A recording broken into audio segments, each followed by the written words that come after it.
Anteriormente, en los titanes que construyeron el mundo, finaliza la Primera Guerra Mundial y surge una nueva generación de titanes. Estamos en la era de las máquinas. 3 fabricantes de coches compiten por el control. Mi padre, Henry Ford. ¡Por Pierre Dupont! El Chrysler 70. Vaya despacio, queremos verlo. Por favor. Continúa la lucha por acabar con Ford. Pero este y su hijo Edsel tienen una nueva industria en mente. Deberíamos hacer esto. Se enfrentan a una joven promesa que quiere abrirse camino en la aviación. William Boeing. Es un placer hablarles del nuevo avión de Boeing. ¡Plato! No hay nada igual. Los grandiosos años 20 están en pleno auge y comienza una guerra de rascacielos en la que Chrysler quiere adueñarse del cielo.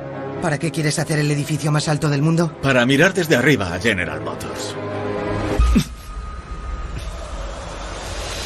Pero Dupont no quiere quedarse atrás y pretende construir su propio edificio. La misma altura que el de Chrysler. Que sea más alto. El Empire State Building.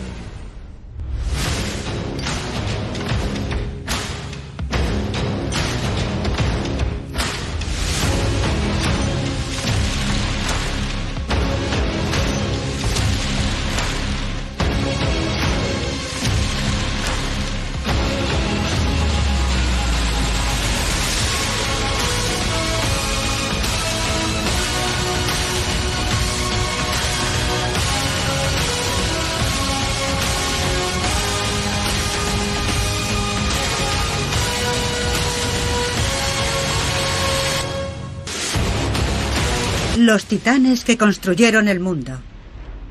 Los titanes contra Roosevelt.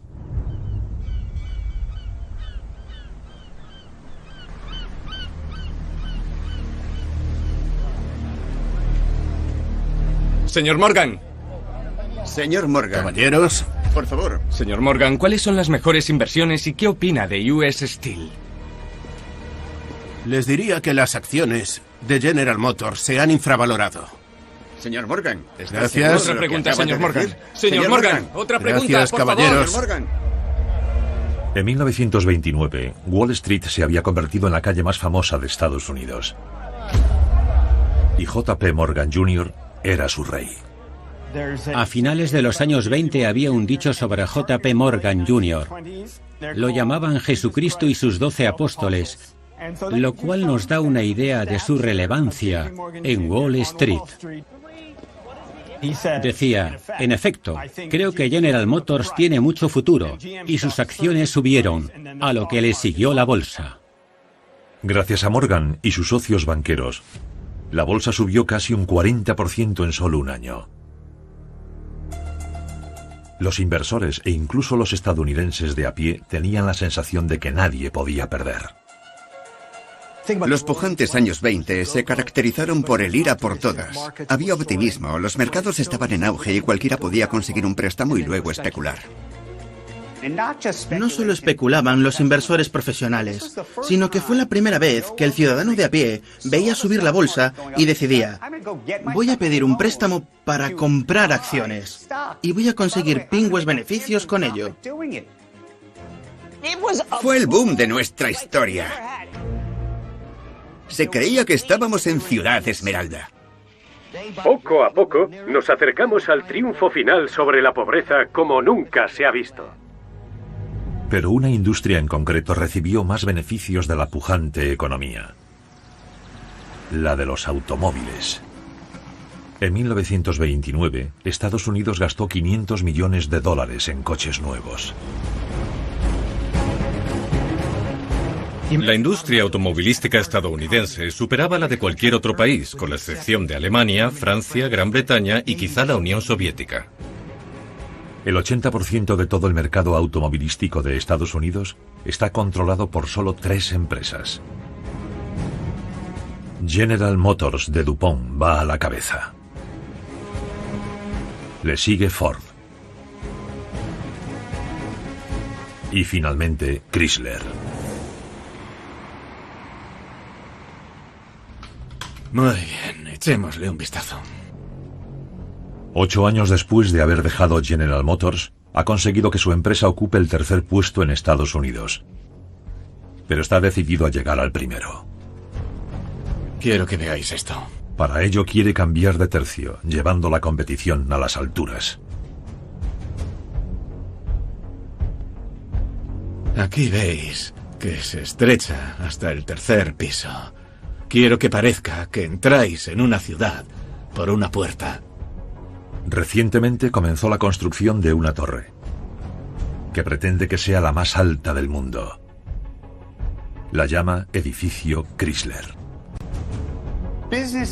Los emprendedores se encuentran a la cabeza del juego. Se trata de dinámica personal y de las relaciones que tienen con sus colegas, sus compañeros y sus rivales, a los que quieren vencer.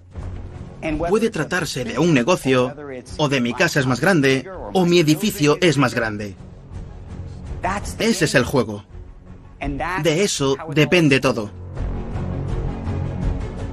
La construcción del rascacielos es una hazaña monumental, para la que serán necesarios 30.000 toneladas de acero y más de 3 millones de ladrillos. En un edificio de este tamaño no se escatima ni un detalle. Una de las principales innovaciones del edificio Chrysler fueron los ascensores más rápidos del mundo. El edificio tenía el hueco de ascensor más largo del mundo en esa época.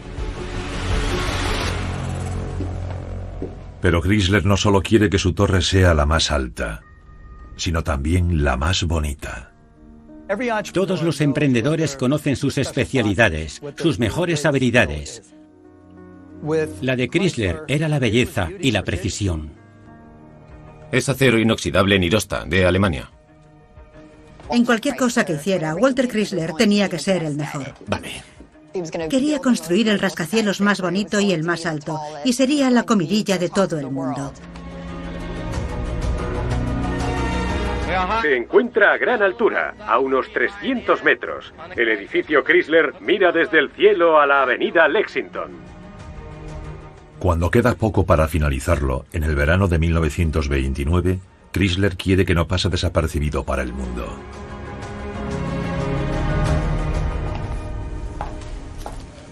Señor Chrysler. Por lo que contrata a una de las mejores fotógrafas del país para que quede constancia del edificio. Me alegro de verla. Le enseñaré en lo que estoy trabajando. Sí, por favor. Bueno. Margaret Bourke-White era una fantástica fotógrafa, famosa por sus fotografías de fábricas, ciudades y arquitectura. Era conocida por estar dispuesta a llegar a lugares donde nadie llegaba solo para lograr la fotografía perfecta.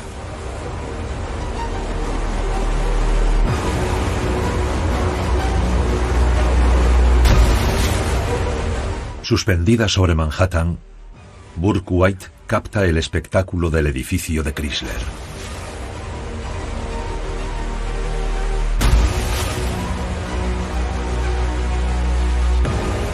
Sus peligrosísimas fotografías contribuyen a que Chrysler y su edificio sean la gran noticia del año. Pero Chrysler tiene competencia.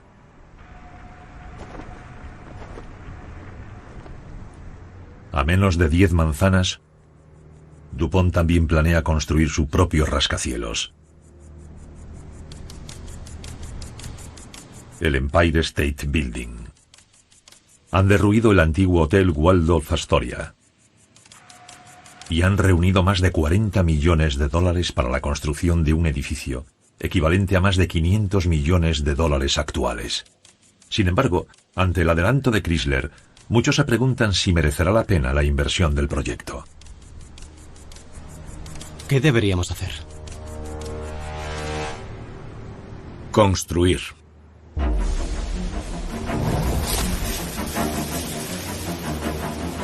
DuPont no tiene intención de tirar la toalla. Continuará hasta vencer a Chrysler, por lo que sigue presionando a los arquitectos para que construyan el edificio más alto. Vendrán de una fábrica de Pittsburgh y pedirán 250.000 toneladas. Había cierta rivalidad personal entre los arquitectos. Estaban los constructores, con sus grandes egos, tratando de superarse entre sí, y los arquitectos también formaban parte del juego. La prensa comienza a acuñar la expresión «la carrera de los rascacielos».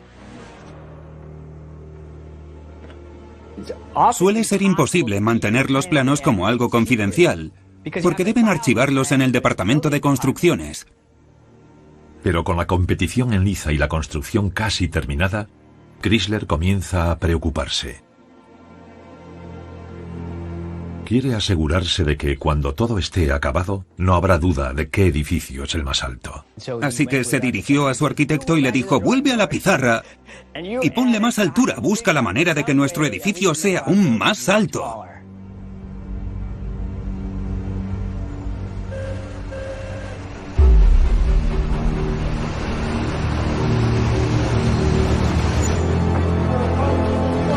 El equipo de Chrysler llevaba meses trabajando en un proyecto secreto.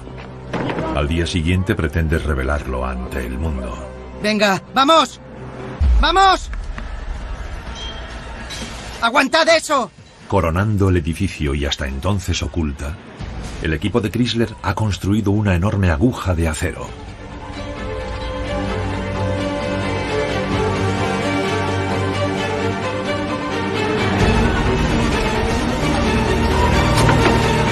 Las vigas hacia allí. Todas las puntas hacia la izquierda. Despacio, despacio.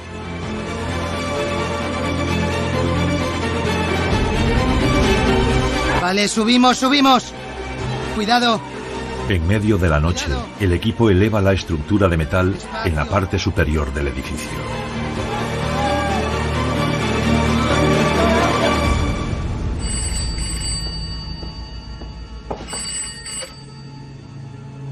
Diga. Con los primeros rayos del alba, la aguja de acero de Chrysler rasga el cielo.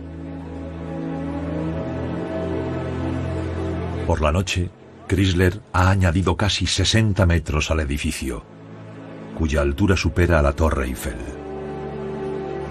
El edificio Chrysler es, sin lugar a dudas, la estructura más alta creada por el ser humano. ¡Ey! ¡Buen trabajo!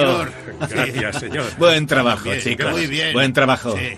Chrysler estaba encantado con poder gastar una gran cantidad de dinero para que este edificio expresase su visión moderna y arquitectónica del mundo y para reflejar su poder y éxito. Es un gran momento para este titán. Este edificio es lo más puntero. Es como el jazz de la construcción. Toda la audacia y la ampulosidad de los años 20 capturada en hormigón y acero. Fijaos en eso. Esto es historia. Ya lo creo. Era tan sexy, innovador, fresco y sorprendente que si el edificio era así, sin duda los coches serían muy especiales. Era la mayor publicidad que jamás se había preparado para una marca.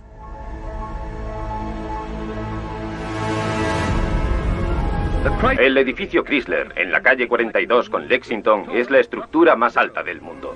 Su gigantesca torre domina toda la ciudad y puede verse desde cualquier punto. Desde ella contemplamos una vista magnífica de Manhattan, con su aguja plateada brillando al sol. Este monumento refleja la riqueza y el prestigio social. Pero en Nueva York no solo hay acero y piedra. Hay personas. Millones de corazones que laten, luces y sombras, lágrimas y risas, trabajo y juego, noche y día. Que van desde los recuerdos del ayer hasta la promesa del mañana.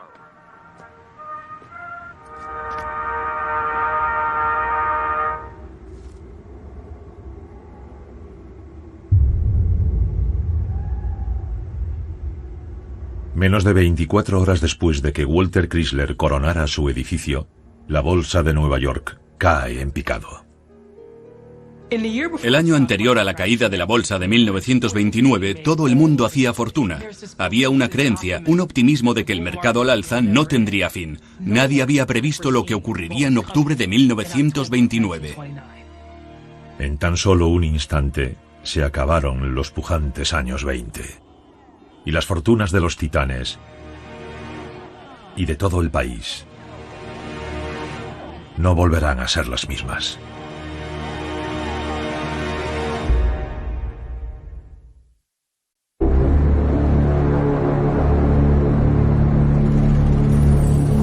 ¿Cómo va Standard Oil? Cae un 14% y bajando. US Steel baja 200. ¿Se han vendido todas las acciones? Aguantad con Standard Oil.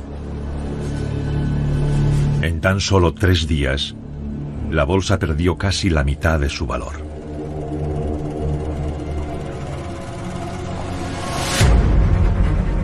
Tras una década de gastos sin control, los inversores comienzan a ponerse nerviosos de repente y a deshacerse de millones de acciones. Fue la mayor liquidación de la historia.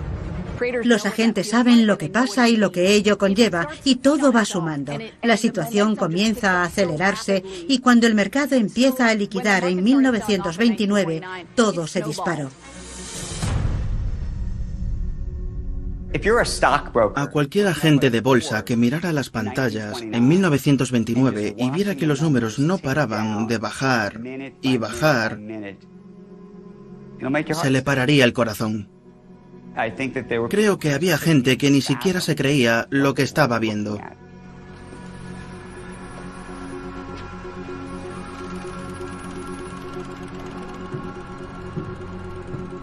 JP Morgan ve cómo su mundo se desmorona.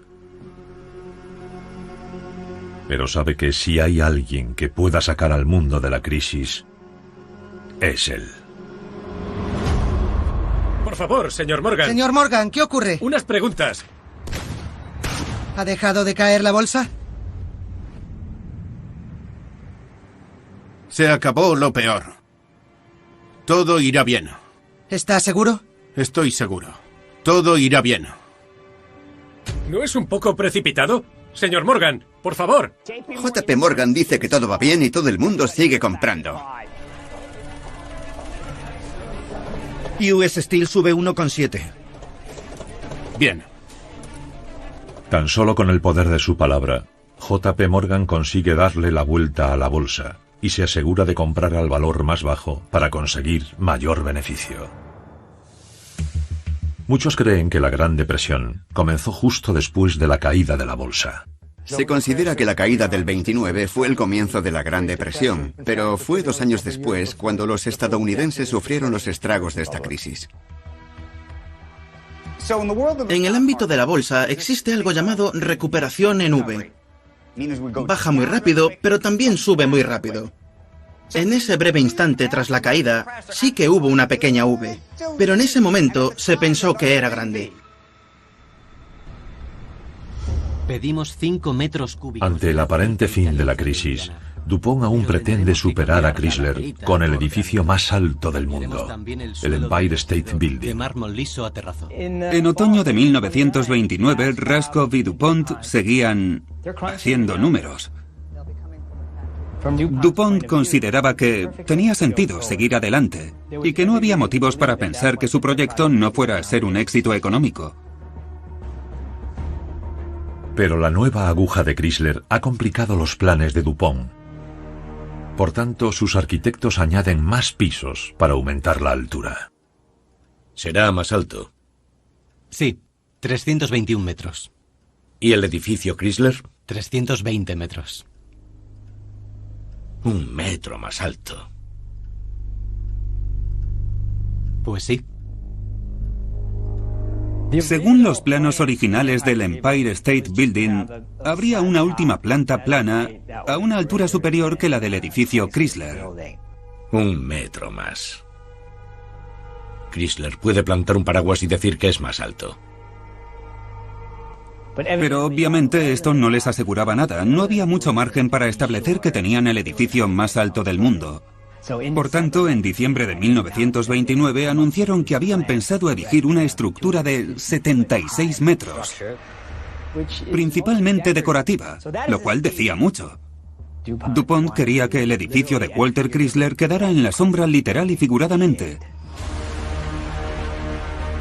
Para crear un edificio de esta magnitud, DuPont supervisa el proyecto de construcción más ambicioso de Estados Unidos.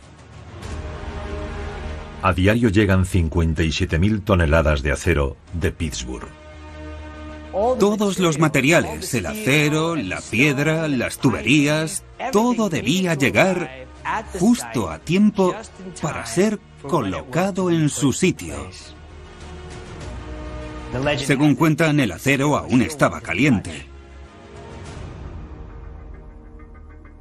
Cada día se añade una planta, gracias en parte al talento de un nuevo grupo de trabajadores. Los trabajadores del hierro nativos de la tribu Mohawk tuvieron un papel importante en la construcción del Empire State. Desempeñaban ese puesto porque eran unos reputados maestros del oficio y muy valientes a la hora de trabajar a cientos de metros del suelo.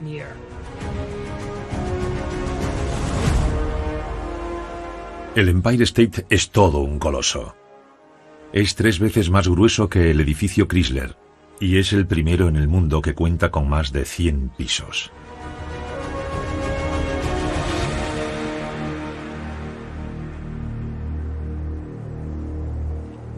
Para Chrysler es todo un desastre.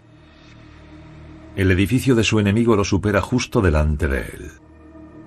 Chrysler decide que su única opción es detener su construcción. Y comienza una campaña de difamación. Toma 2. Para sembrar la duda sobre la solidez de la estructura del Empire State. Y acción. ¿Cree que es posible construir algo con más altura que el edificio Chrysler? Creo que no. Los rascacielos eran tan extraños como en su día lo fue la electricidad. La gente veía que estos enormes edificios se elevaban y muchos se preguntaban si se vendrían abajo. Una construcción más alta podría desarrollar fracturas por sobrecarga que podrían tener un desenlace catastrófico. ¿Está diciendo que el edificio Chrysler será el más alto ahora y en un futuro previsible? DuPont sabe que Chrysler está haciendo de las suyas. La construcción continúa sin demora. Cuanto antes logre coronar su rascacielos, antes podrá hacerse con la victoria sobre Walter Chrysler. Pero a poco de finalizar, Chrysler asesta un último golpe, al afirmar que la torre no debería contar al ser decorativa. Viniendo de alguien que ha colocado una aguja metálica para que su edificio gane altura, DuPont responde imitando a su rival.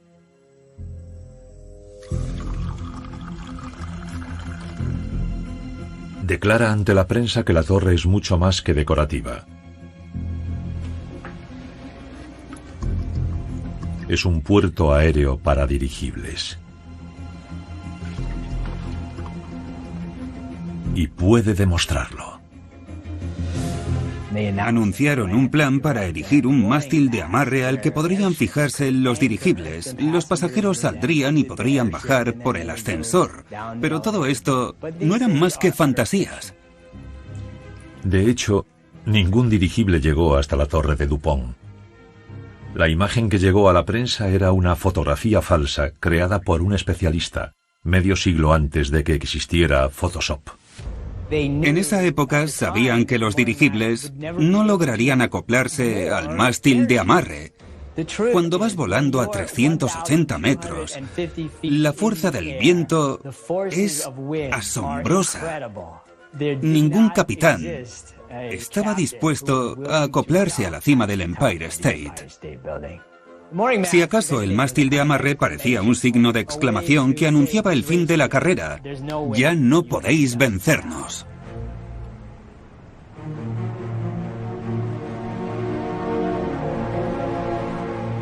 El Empire State Building abre sus puertas. En tan solo 2 años, el paisaje de Nueva York ha experimentado un cambio duradero gracias a la rivalidad. Pierre DuPont puede afirmar que ha construido la estructura más alta del planeta. Pero no tarda en ser una victoria amarga.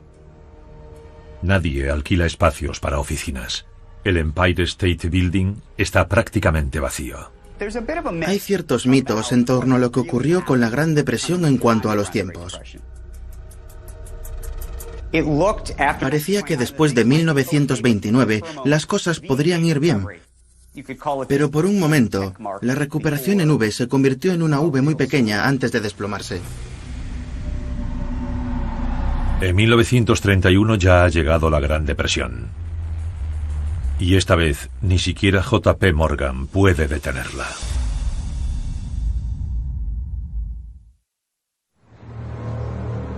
La casa y la propiedad se calculan en $7,3 millones. Las propiedades comerciales, incluyendo la oficina de Manhattan, tienen un valor de $12,6 millones. El efectivo en caja es aproximadamente de unos 256 millones. Con la llegada de la Gran Depresión, la casa de Morgan se divide a la mitad. Mobiliario, vehículos, otras propiedades secundarias no comerciales. Por el amor de Dios, ve al grano. Los activos globales han descendido 400 millones.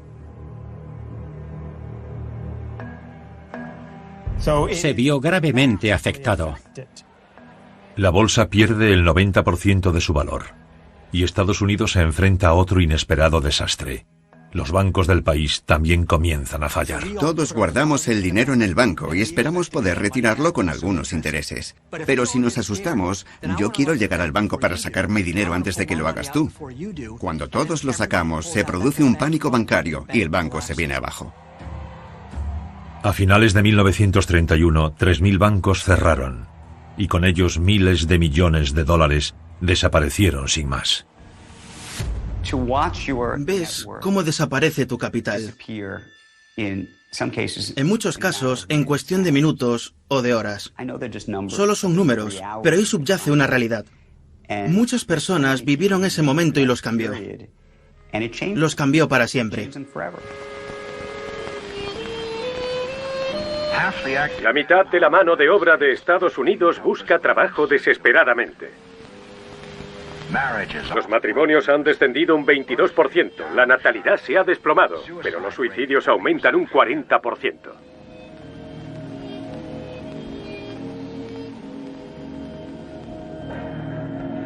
A comienzos de 1932, la economía más fuerte del mundo se ha detenido.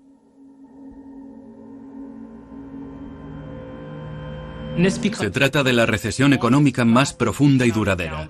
No solo en la historia de Estados Unidos, sino a nivel global, con efectos devastadores. El gasto ha descendido en todo el país. En Nueva York, nadie alquila oficinas en la nueva torre de DuPont. La prensa la bautizó como el Empire State vacío. Las noticias de su empresa automovilística son aún peores. Las ventas de General Motors han descendido 2/3. Y Walter Chrysler va por el mismo camino. La cuestión es que si lo has perdido todo y no tienes ni para comer, lo último que se te ocurriría sería comprarte un coche nuevo.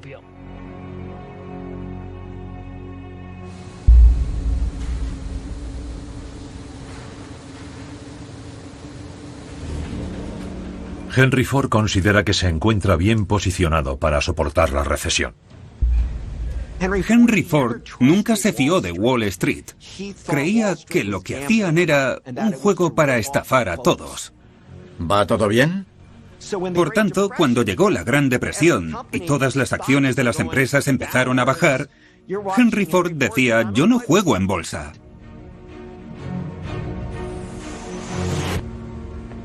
Pero la depresión tampoco tardó mucho en hacer mella en él.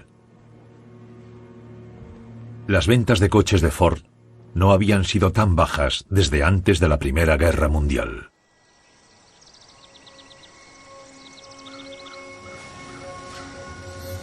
Y a sus aviones les iba aún peor. Hombres hambrientos que viven en chabolas. Al comienzo de la depresión, Ford Aviation se enfrentó a dos problemas. Uno fue que se agotó casi al instante la demanda de aviones de $50.000. Además, se produjeron varios accidentes.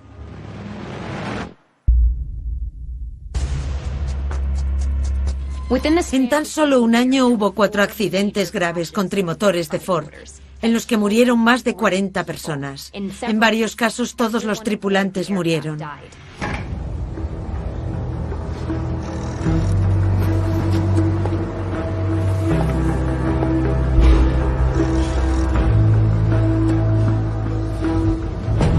Claro que lo he probado 6 veces. Puedes probarlo tú mismo. No me refería a eso. Mira, ya nadie vuela. Sí, eso hago. Edsel conoce a una persona que podría convencer a todos de que el trimotor es seguro.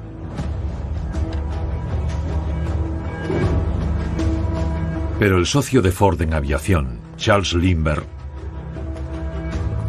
ya está lidiando con su propia pesadilla. En 1932, el hijo de Lindbergh, de 20 meses, fue secuestrado. Todo lo que rodeaba a Charles Lindbergh era noticia. El nacimiento de su hijo fue noticia. Y cuando secuestraron a su hijo, fue la mayor noticia de Estados Unidos. Entonces, su hijo fue hallado muerto. ¡Es él! ¡Señor Lindbergh! La prensa se niega a dejarlo tranquilo. Lindbergh está destrozado.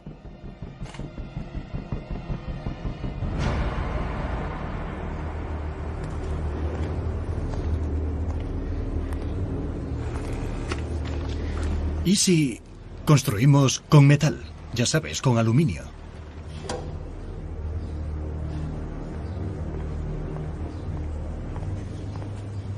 Papá. ¡Qué sorpresa! ¿Va todo bien? Hay que frenar las pérdidas. ¿A qué te refieres? Voy a cerrar Ford Aviation. Pero tenemos encargos. Muchísimos. Edsel. Se acabó. ¿Puedo confiar en que lo harás? Claro. Lo que quieras. Bien.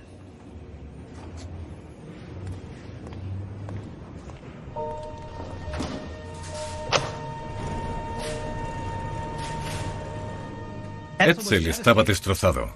Uno de sus amigos decía que jamás lo había visto tan deprimido. De repente, desaparecieron toda su identidad, todo su futuro y todo lo que tenía pensado.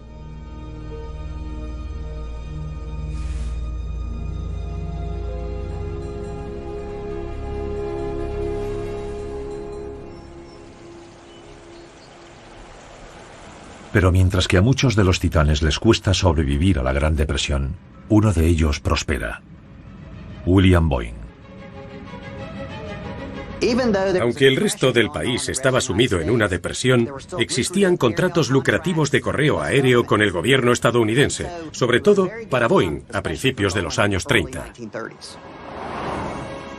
Puede que los estadounidenses no estén comprando coches o viajando, pero están enviando más cartas que nunca. Y los aviones de Boeing las transportan.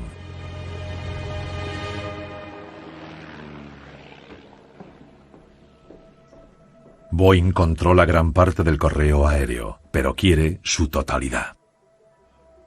Señor presidente.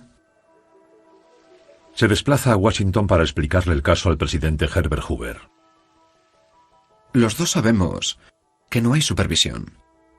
¿Realmente cree que no están tirando su dinero? Yo sigo las normas, pero hay otros que lo están tirando por la borda. Señor Boeing. Señor presidente.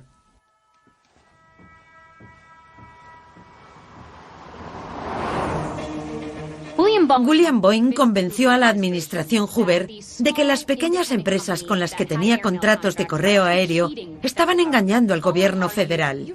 Boeing sostenía que debía recurrir a empresas fiables y responsables como la suya para esos contratos, y sorprendentemente, la administración Hoover accedió.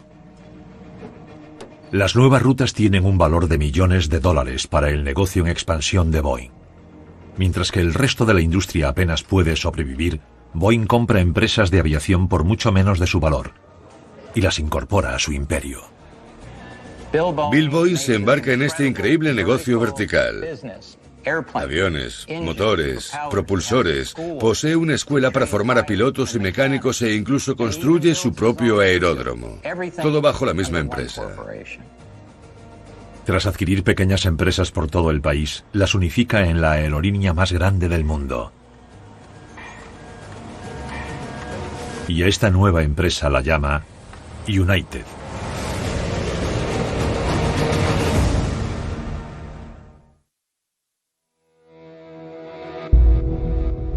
En 1932, William Boeing ha ampliado su imperio con su nueva aerolínea United.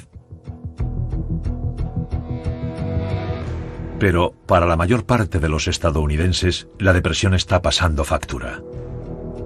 Con la caída de la bolsa, Herbert Hoover pensó que se trataba solo de un traspiés y que nos recuperaríamos, por lo que no hizo nada. Mientras tanto, el sufrimiento era inimaginable. La gente vivía en barrios de chabolas a las que empezaron a llamar Hoovervilles. Vivíamos un momento muy deprimente.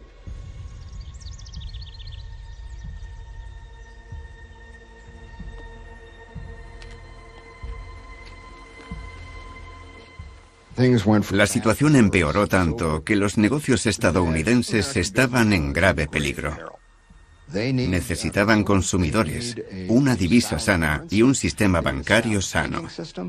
Necesitaban que la economía global funcionara a un macronivel si querían seguir siendo rentables. DuPont ha cerrado fábricas de General Motors y despedido a trabajadores, pero sigue perdiendo millones.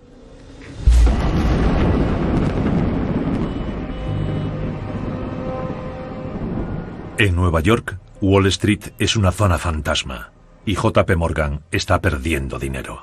En 1932, cuando se recrudeció la depresión, cuando millones de estadounidenses se quedaban sin empleo y eran cada vez más evidentes los estragos de la Gran Depresión, JP Morgan Jr. y la Casa de Morgan comenzaron a dudar de Hoover.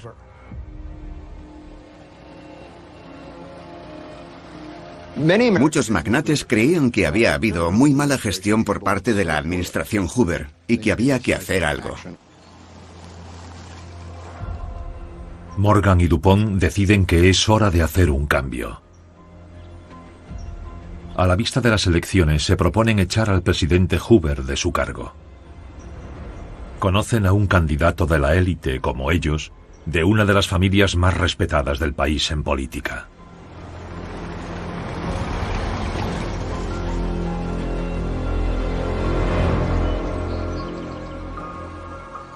¿Gobernador? Franklin Delano Roosevelt. Señor Morgan. Le presento a Pierre DuPont. Un placer. Encantado. Franklin Roosevelt era un hijo de la aristocracia, un patricio que nació en el río Hudson, vivió allí, fue a un colegio privado y a Harvard. Pertenecía a la clase alta de Nueva York. Sabía comunicarse muy bien con todas las clases, todas las religiones, todas las razas. Aunque trataba de ocultarlo, Roosevelt sufría de polio desde los 39 años. Él no había hecho nada para contraer la polio y no podría volver a caminar sin ayuda. Para millones de estadounidenses, la clave de la Gran Depresión era: yo no he hecho nada malo, esto me ha caído del cielo. Y Roosevelt conectaba muy bien con esas personas. Con el señor Harrison. Pues despiértelo. Morgan y DuPont emplean sus contactos y dinero en Roosevelt. Hablemos de la campaña de Roosevelt. Sí, quería hablarle de la campaña de Roosevelt. Creo que Roosevelt es el hombre que buscamos. DuPont y la Casa de Morgan dejaron de prestarle atención a Herbert Hoover y se centraron en Roosevelt, al que apoyaron con su dinero. Fue uno de los primeros comités de acción política.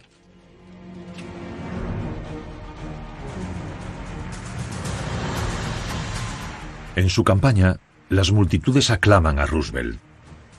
Este culpa a Hoover de la miseria del país y se presenta como el candidato del cambio, prometiendo un nuevo programa para la población desesperada. Roosevelt fue muy ambiguo con su nuevo plan. Simplemente prometía que el gobierno se mostraría más activo y ofrecería más ayuda. Pero no quedaba muy claro.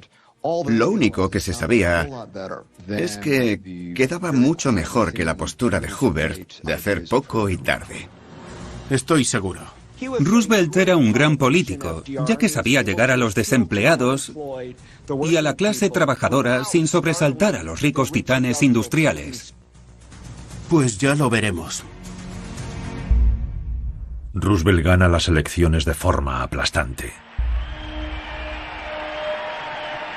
Su discurso de investidura llena de esperanza a millones de personas. En primer lugar, debo decir que creo firmemente que lo único que debemos temer es al temor mismo.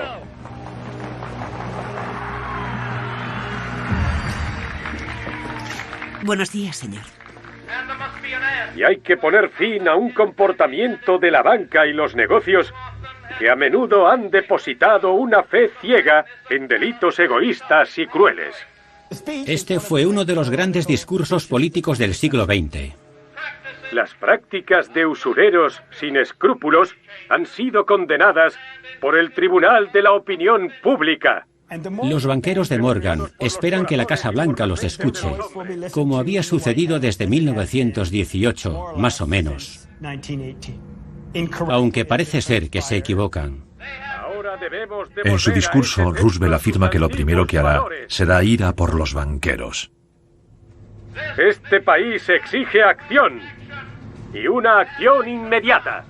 Y en 2 semanas, Roosevelt se vuelve en contra de Morgan y va a por él.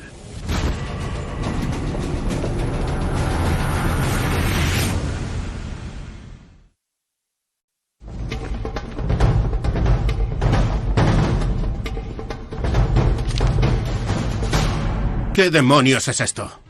Para sacar al país de la depresión, Roosevelt se centra en los que cree que causaron la recesión: los banqueros.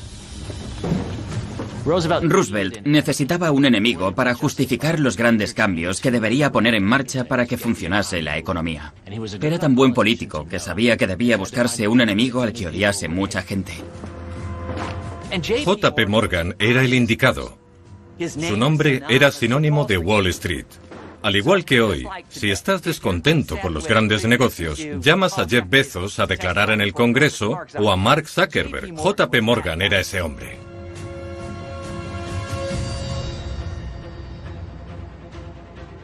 Ahora, Roosevelt pretende generar un escándalo público para asegurarse de que J.P. Morgan represente la caída de la bolsa.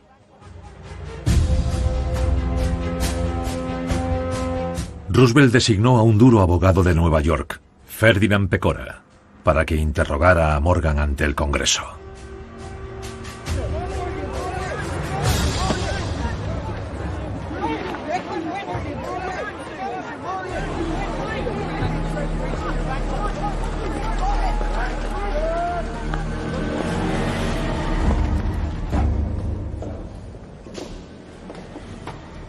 Las vistas generaron un extraordinario interés. Señor Morgan,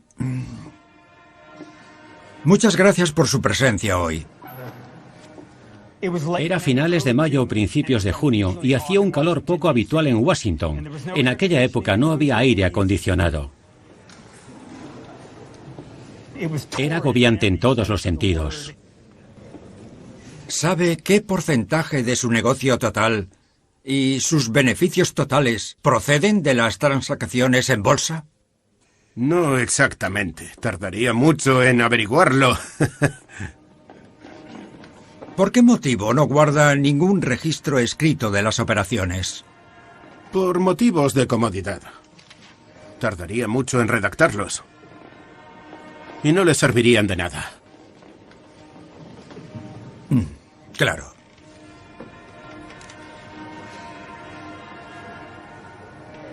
¿Manipuló la bolsa para su propio beneficio?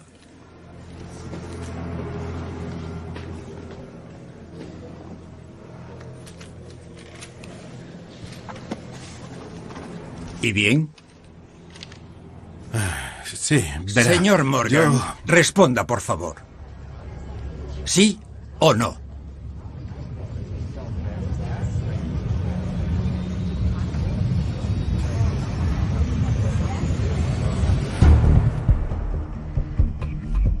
Las vistas lograron justo lo que pretendía Roosevelt. Millones de estadounidenses creían que JP Morgan y su élite de Wall Street habían llevado al país a la ruina. Roosevelt no iba a consentir a los ricos. Creía firmemente que la concentración de poder en unos pocos perjudicaba al país. Pero Roosevelt no solo culpa a JP Morgan de la recesión, sino que está estableciendo una división entre la élite rica y el resto del país. Escogió a sus enemigos con cuidado y los representó como unos dinosaurios que solo piensan en sus intereses económicos y de los que hay que deshacerse para que los estadounidenses puedan cumplir sus sueños. Para demostrar de una vez por todas de qué lado está, Roosevelt va a desmontar a otro titán que lo llevó a la presidencia. Pierre DuPont. Para ello, se aprovechará de un aclamado libro sobre la Primera Guerra Mundial. La idea de Mercaderes de la Muerte era que el gobierno de Estados Unidos y los ciudadanos se veían arrastrados o engañados para ir a la guerra por banqueros, industriales y personas que sacarían un beneficio de ella.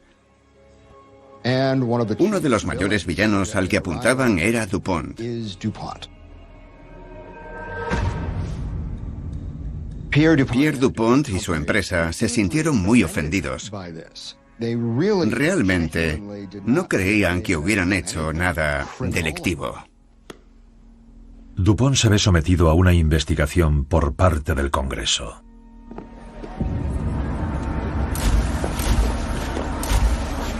Cobró al gobierno $100 millones para fabricar pólvora sin humo y otros 200 millones en gastos de operativa. La empresa DuPont se hizo con un beneficio de $50 millones mientras miles de soldados se dirigían a la muerte.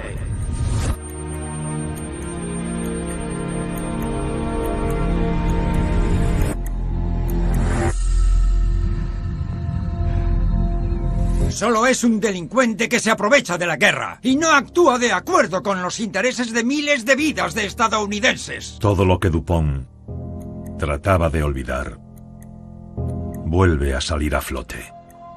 DuPont y su empresa fueron calificados de mercaderes de la muerte, que tenía mucho gancho, pero era terrible.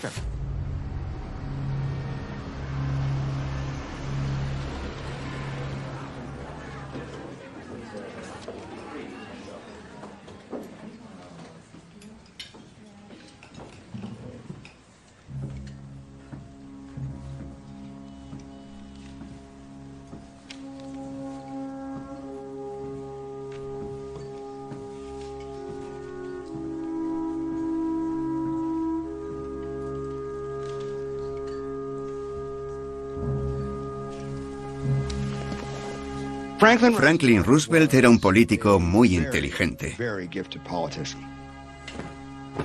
y aprovechó esta oportunidad para atraer a los votantes. Si con ello denigraba a DuPont, ese era el precio de la política. Este país exige acción, y una acción inmediata. La reputación y el nombre de DuPont y su familia se ven por los suelos. Y para Morgan, todo su imperio se ve amenazado.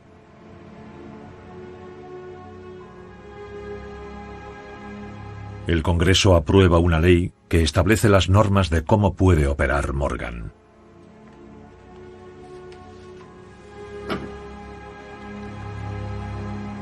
Su imperio bancario se desintegrará.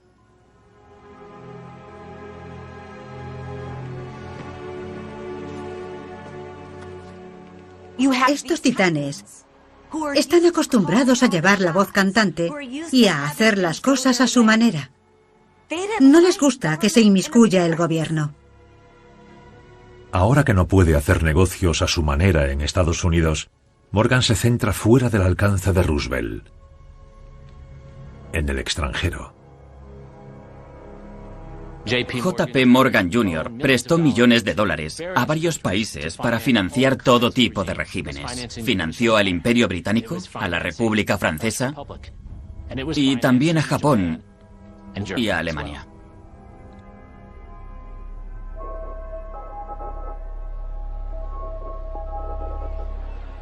Pero Alemania cuenta con un nuevo líder: Adolf Hitler. Morgan se arrepentirá de prestarle dinero.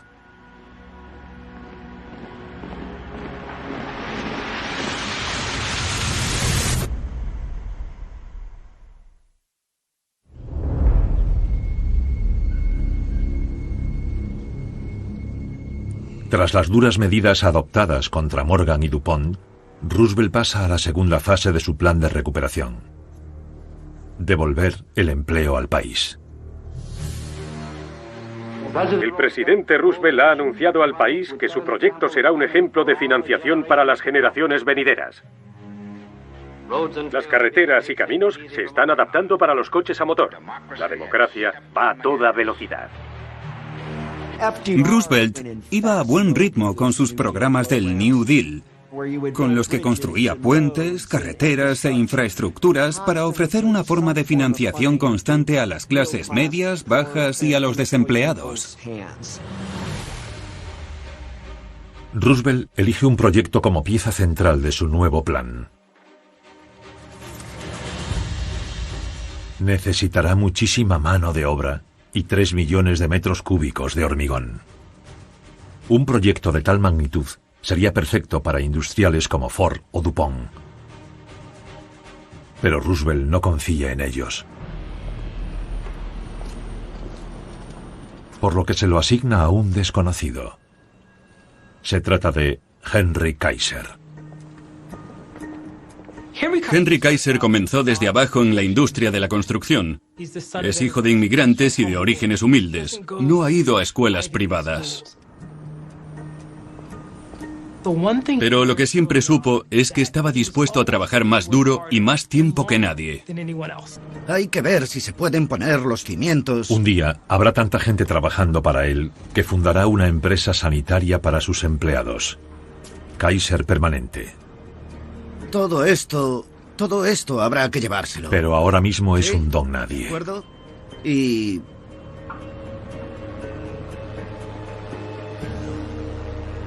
a Kaiser le han ofrecido el trabajo de su vida.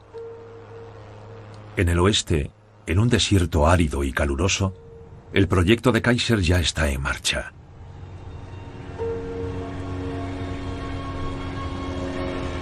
Cuando finalice, será el proyecto de ingeniería más ambicioso que se haya construido en Estados Unidos.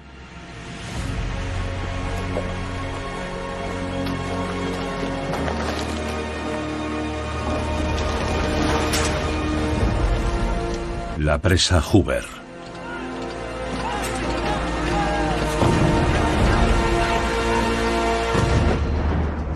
Su construcción se inició en la época de Herbert Hoover.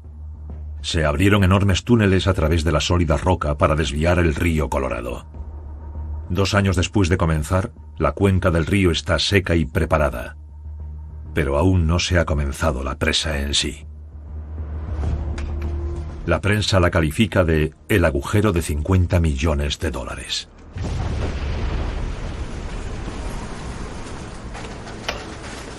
Era un ambiente extremadamente hostil. Por el calor del desierto, el polvo.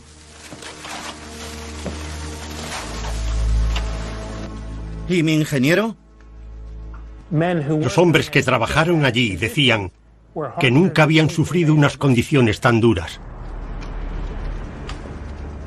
Pero Kaiser se enfrenta a un grave problema. Para construir la presa más grande del mundo necesita una gran cantidad de hormigón. 49. Es demasiado. Tanto como para pavimentar una carretera de doble sentido de San Francisco a Nueva York. ¿A cuánto está? 49 grados después de 72 horas. No es suficiente. ¿Qué deberíamos hacer? Quiero que lo controles y que me avises en cuanto cambie algo. Hay que bajar la temperatura. Verter tanto hormigón puede tener un resultado muy peligroso. Grietas. El hormigón desprende calor al fraguar y si no se enfría adecuadamente pueden aparecer grietas y toda la estructura sería mucho más débil y de hecho podría derrumbarse. Había tanto hormigón en la presa Hoover que calculaban que tardaría más de un siglo en enfriarse por completo. En 1928, un par de años antes de que comenzara el proyecto de la presa Hoover, la presa St. Francis en California se derrumbó. El pantano se vació en tan solo 11 minutos y el agua avanzó hacia la costa llevándose a su paso a personas, casas y ganado. 450 personas perdieron la vida. Kaiser debe dar con una solución rápidamente, o podría poner en peligro el nuevo plan de Roosevelt. Y su proyecto sería el fracaso más caro de la historia de Estados Unidos.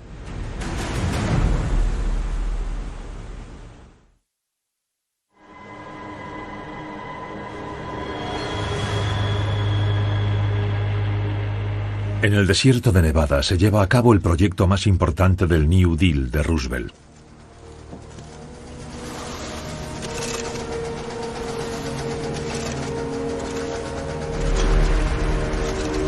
Pero a Henry Kaiser se le plantea un problema. Tiene que conseguir enfriar 3 millones de metros cúbicos de hormigón mientras éste se fragua. O la presa Hoover será un fracaso.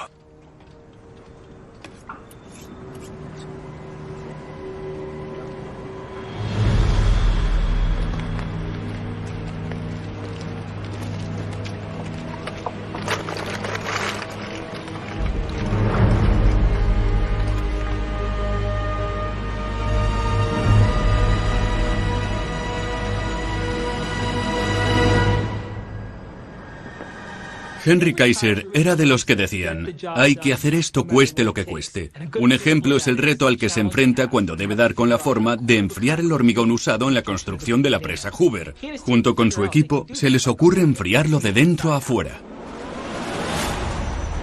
Kaiser conecta más de 900 kilómetros de tuberías dentro del hormigón y hace que el agua fría del río pase por ellas. Henry Kaiser construyó una planta de refrigeración para el agua que viajaría por las tuberías de la presa para que se enfriara. Gracias al agua fría que recorre todas las zonas de la presa, el hormigón se enfría más rápidamente.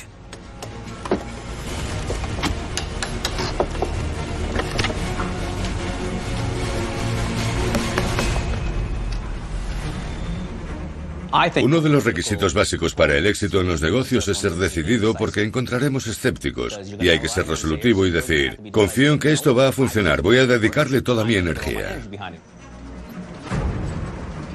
Más de 20.000 personas trabajarán en la presa Hoover. Pero eso es tan solo una pequeña muestra. En todo el país los nuevos programas de Roosevelt están creando millones de empleos bien pagados. Y por primera vez en años, la gente se muestra optimista con el futuro. La gente vuelve a tener dinero y se espera que esto pueda estimular la economía.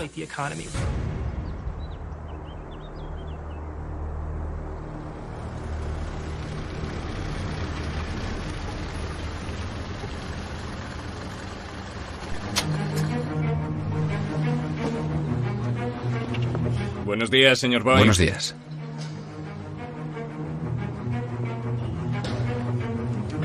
Señoras y señores, gracias por venir.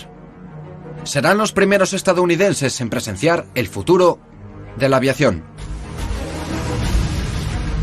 A finales de 1933, Boeing controla el cielo e incluso ha fabricado un avión de pasajeros como no se había visto jamás. El Boeing 247 es el avión civil más rápido. Alcanza una velocidad de 321 kilómetros por hora. Pueden desayunar en Nueva York y llegar a Los Ángeles para ver el atardecer. El Boeing 247 suponía un gran paso en la aviación tanto por su diseño como por su tecnología aeronáutica. Es elegante, con ala simple y con un diseño Art Deco, con el aspecto de un avión moderno. Boeing confía en que la población vuelva a volar y cambia por completo la experiencia de vuelo. La aerolínea de Bill Boeing contrató a 8 enfermeras para que cuidaran de los pasajeros, los tranquilizaran y los atendiesen si se encontraban mal durante el trayecto. Fueron las primeras azafatas del mundo. Sonrían a la cámara, señoritas. Con su nuevo avión y un creciente control aéreo, no hay nadie que pueda frenarlo.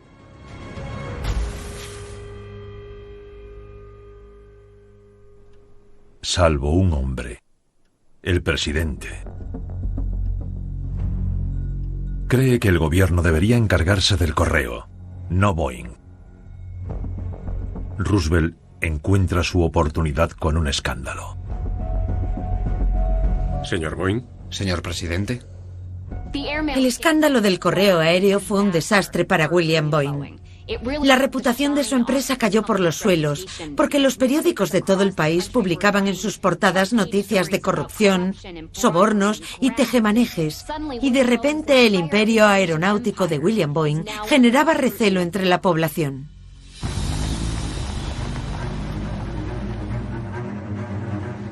Roosevelt creía que estos titanes corporativos habían recibido un trato de favor para conseguir beneficios a costa de los estadounidenses. Por tanto, las acusaciones de monopolio impulsaron a Roosevelt a actuar. Hasta aquí.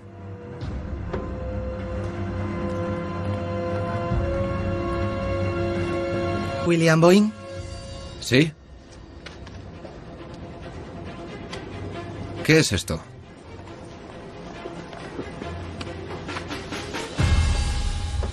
Roosevelt rescinde todos los contratos de correo aéreo con Boeing.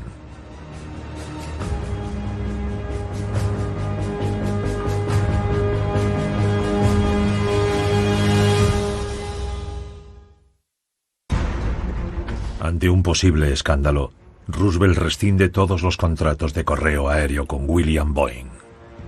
Para este, es una catástrofe.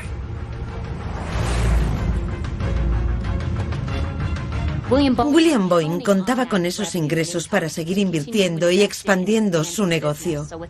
Por tanto, sin esos contratos, perdía una de las únicas fuentes de ingresos seguros en los años 30.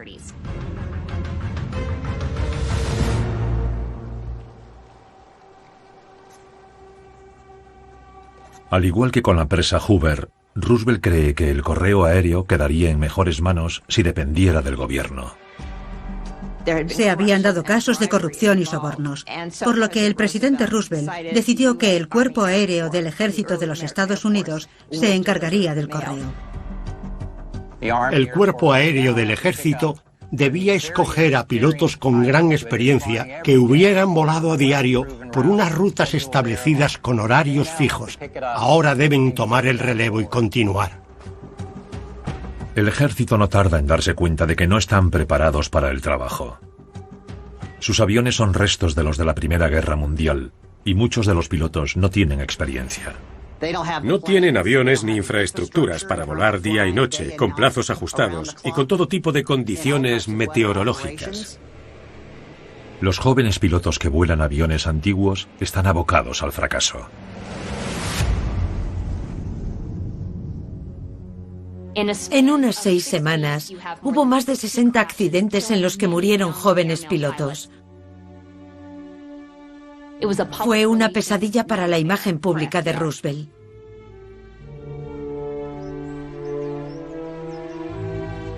Roosevelt se da cuenta de que no tiene otra opción. Se retracta de su decisión y devuelve la gestión del correo aéreo a la empresa privada. Supuso una gran humillación para Roosevelt. Lo habían elegido hacía un año y estaba triunfando.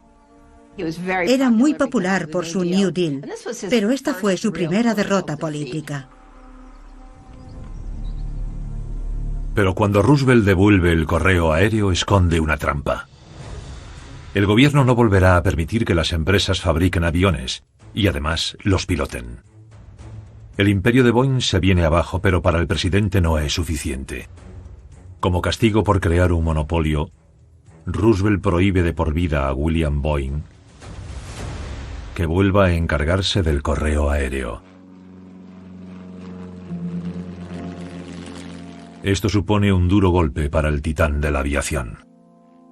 Bill Boeing estaba muy enfadado y decepcionado por el ataque del gobierno y por la acusación de delincuente. Estaba destrozado.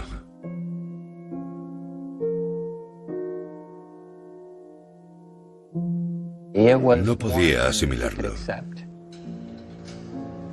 En tan solo 2 décadas, William Boeing había convertido un pequeño negocio de fabricación de aviones en el mayor imperio de la aviación del mundo, desbancando a otros gigantes industriales a su paso.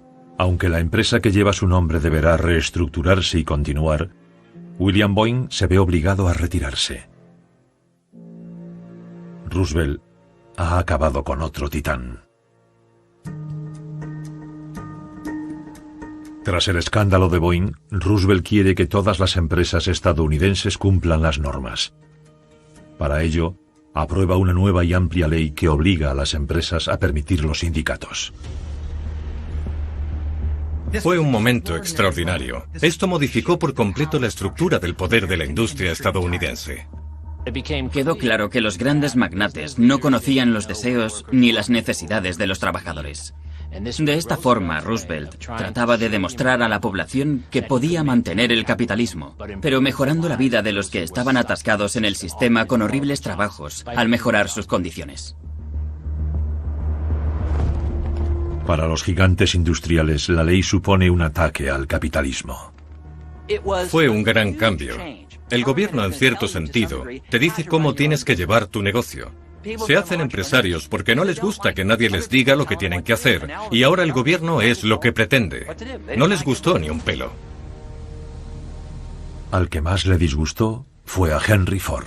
Sí. No, me acabo de enterar. Dios mío, es justo lo que intentaba evitar. No, yo mismo hablaré con él.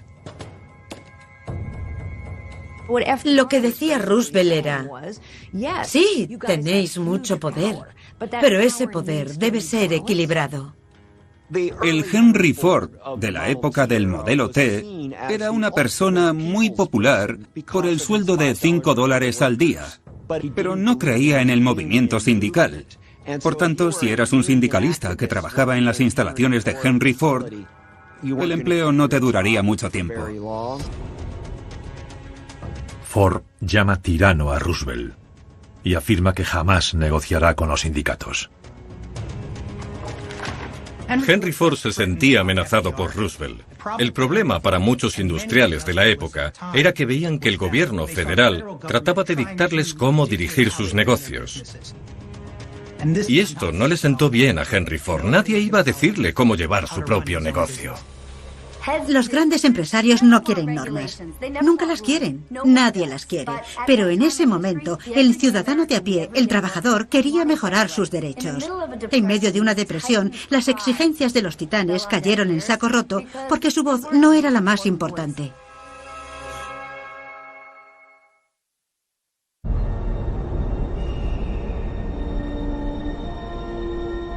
En 1935, Franklin Roosevelt es más popular que nunca.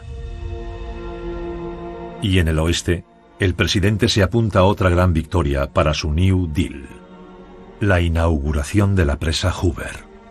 A 221 metros sobre la cuenca del río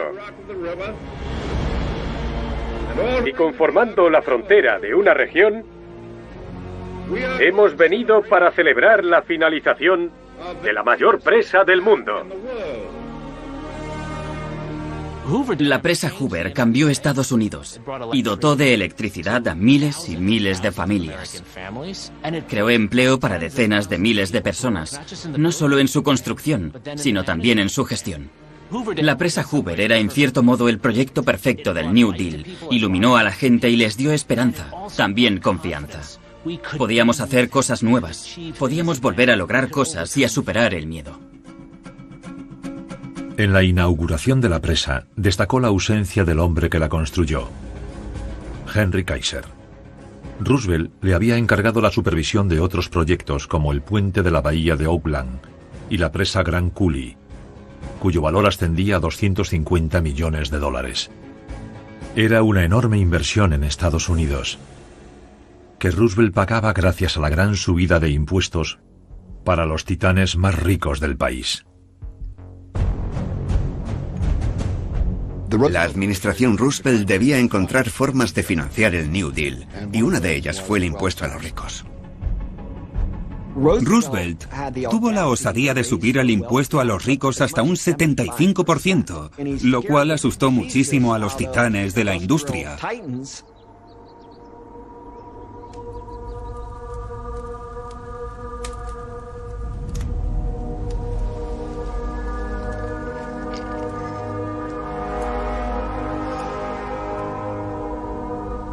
Morgan está tan enfadado con Roosevelt que se lo toma como algo personal y no soporta leer ni escuchar nada sobre él.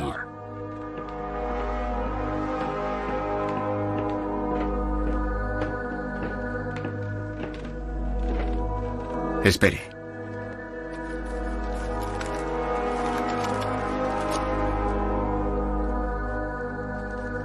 De hecho, cuentan que el servicio de Morgan tenía instrucciones de eliminar de los periódicos todas las referencias al presidente.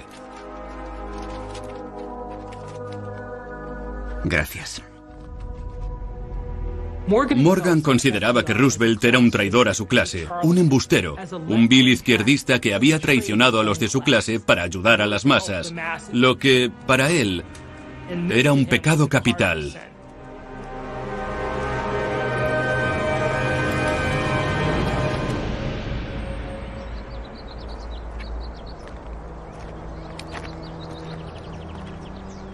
Para DuPont, cuya reputación ya había manchado Roosevelt, el nuevo impuesto era la gota que colmaba el vaso. Por lo que contactó con otros titanes de la industria para hacer algo al respecto. Caballeros, nos han denigrado por los problemas del país. Ahora somos unos parias. Y todo ha sido por el presidente. Así que... ya sabemos lo que hay que hacer. Todos ellos odiaban a Roosevelt. Les había subido los impuestos un 75%. Apoyaba a los sindicatos y hablaba abiertamente de su odio hacia los banqueros. Creían que era un socialista. Juntos formaron la Liga de Libertad estadounidense, una atrevida jugada con un objetivo claro: evitar que Roosevelt fuera reelegido. Muchos líderes de la industria, incluso rivales de la industria automovilística, se unieron en la Liga de la Libertad al compartir su preocupación por la forma en que Roosevelt usaba su poder político para limitar sus acciones. No hay nada que una más a unos rivales que tener un enemigo común. Apoyan a un candidato que se enfrentará a Roosevelt, Alf Landon. Saben que de salir elegido, Landon hará lo que quieran, por lo que financian su campaña. Bebamos. DuPont asumirá una tercera parte. La noche de las elecciones esperan que con eso sea suficiente. Este campo de béisbol es un buen lugar para hablar de puntos.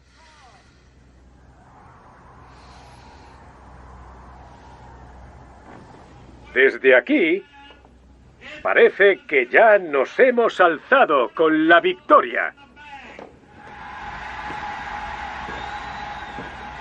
El presidente Roosevelt se ha mostrado más alegre que nunca mientras depositaba su voto. Horas después, su optimismo era justificado. Broadway estallaba en júbilo cuando el presidente ha salido reelegido con la mayoría más amplia de la política estadounidense. En unas elecciones con 42 millones de votos, el presidente ha conseguido la victoria más aplastante de nuestra democracia, en las elecciones con mayor participación de la historia.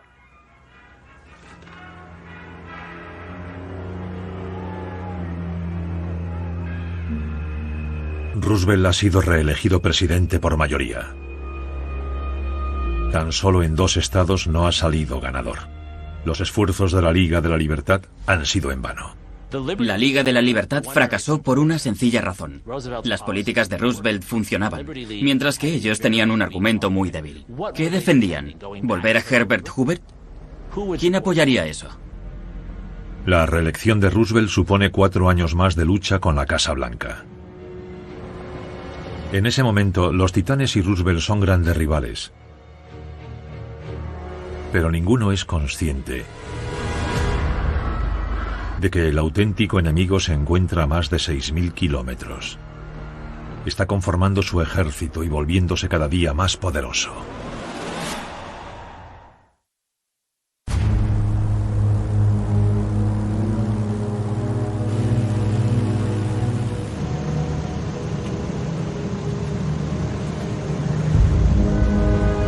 Desde la terrible pérdida de su hijo, Charles Lindbergh se ha mantenido apartado. Pero ahora vuelve a volar para probar un nuevo avión.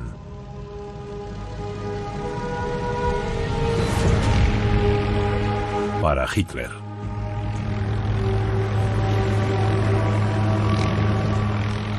Desde principios de los años 30, Charles Lindbergh había estado viviendo en Europa. Ya se las había visto con la prensa después de que su hijo fuera secuestrado y asesinado. Hitler ha pasado los últimos 5 años formando un enorme ejército. La Luftwaffe, la Fuerza Aérea, es la joya de la corona. Y quiere que el mundo lo sepa. Mientras Lindbergh vivía en Europa, el jefe de la Luftwaffe, Hermann Göring, lo invitó a ir a Alemania. Lindbergh es el primer estadounidense que puede ver de cerca la maquinaria de guerra alemana.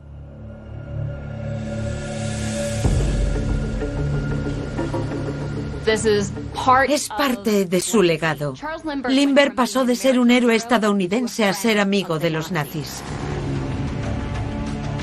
Para Hitler, el héroe estadounidense es el perfecto peón para transmitir el mensaje de Alemania.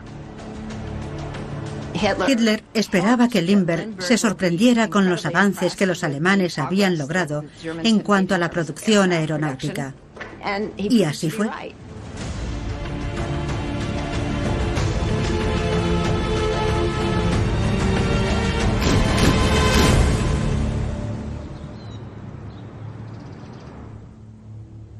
A su regreso a Estados Unidos, Lindbergh lanza un urgente aviso. El Messerschmitt no es cualquier avión, está a otro nivel. Créanme, yo he volado lo mejor. ¿Por qué es tan bueno? Es rápido, 600 kilómetros por hora, el avión más rápido del mundo. Y puede volar más alto que ninguno, a 20.000 pies. ¿Cuántos tienen? Unos 5.000, pero están construyendo más. Incluso bombarderos. Si hubiera una guerra, ningún país de Europa tendría opciones frente a Alemania. Ahora que lo pienso, tampoco Estados Unidos. Lindbergh estaba muy impresionado con los nuevos bombarderos y los nuevos cazas que habían desarrollado los alemanes. Hizo justo lo que Hitler quería que hiciera, contarle al resto del mundo que pensaba que Alemania era invencible. En 1937 el ejército de Hitler cuenta con 500.000 de hombres y se espera que ese número se multiplique por 4 en menos de 2 años. Pero hay más malas noticias. Japón acaba de invadir China. Y también se ha hecho con un enorme ejército. De repente, hay 2 ejércitos de 2 superpotencias y están en marcha. En Tokio se extiende el júbilo. Los generales japoneses han dicho, ahora es nuestro turno. Japón marcha hacia China contra un ejército que estamos... Roosevelt se da cuenta de que la guerra es inevitable. Cuando vio que Japón entraba en guerra con China, pensó: esto me huele mal. Estados Unidos sufrirá si los japoneses se hacen con el control del este de Asia. Cuando Alemania se preparaba para la guerra, vio que Estados Unidos se vería inevitablemente arrastrado a la guerra en Europa. Pero existe un gran problema. Durante la Depresión, Roosevelt se centró en reconstruir la economía y la infraestructura del país. Pero apenas gastó dinero en su propio ejército. La situación de Estados Unidos para enfrentarse a una guerra moderna era pésima. Nuestro ejército se situaría en el puesto 18 en todo el mundo. Holanda tenía un ejército más grande que el nuestro, hasta el de Hungría era más grande. Roosevelt sabe que debe reconstruir rápidamente el ejército estadounidense: tanques, buques, aviones y munición, a una escala que jamás se había planteado en la historia de Estados Unidos. Estados Unidos deberá construir cientos de fábricas y contratar a millones de trabajadores. Pero solo hay unos pocos capaces de hacerlo en ese momento. Titanes como Ford, DuPont, Morgan, Chrysler y Boeing. Resulta irónico que Roosevelt tuviera que recurrir a personas a las que había denigrado, pero así funciona el capitalismo estadounidense. Y ahora Roosevelt necesita a estos titanes, los mismos a los que condenó, para salvar el mundo. Próximamente, en los titanes que construyeron el mundo, comienza la Segunda Guerra Mundial en Europa y Roosevelt necesita ayuda para prepararse para la batalla. Me pides que vuelva a producir munición. Te lo pide el presidente. ¿El mismo que me llamó mercader de la muerte? Tras años sumidos en la Gran Depresión, a los estadounidenses no les apetece otra crisis. Pues dile a Roosevelt que Ford fabrica coches, no aviones. Si quiere aviones, que llame a un maldito fabricante de aviones. Pero el repentino ataque a Pearl Harbor lo cambia todo. Señor, dése prisa. Bombardeo de Pearl Harbor por parte de aviones enemigos. Hará falta todo el potencial industrial de Estados Unidos para fabricar la mayor maquinaria de guerra. Y hay muchísimo en juego. Vamos lo más rápido que podemos, pero cada ajuste es un retraso en el montaje. Tenemos un problema con el M3. Es un desastre. Ahora, los titanes deberán dejar de lado sus diferencias entre ellos y con Roosevelt, y unirse. Su objetivo es provocar una reacción nuclear en cadena mantenida. El destino del mundo está en sus manos. Es cuestión de tiempo.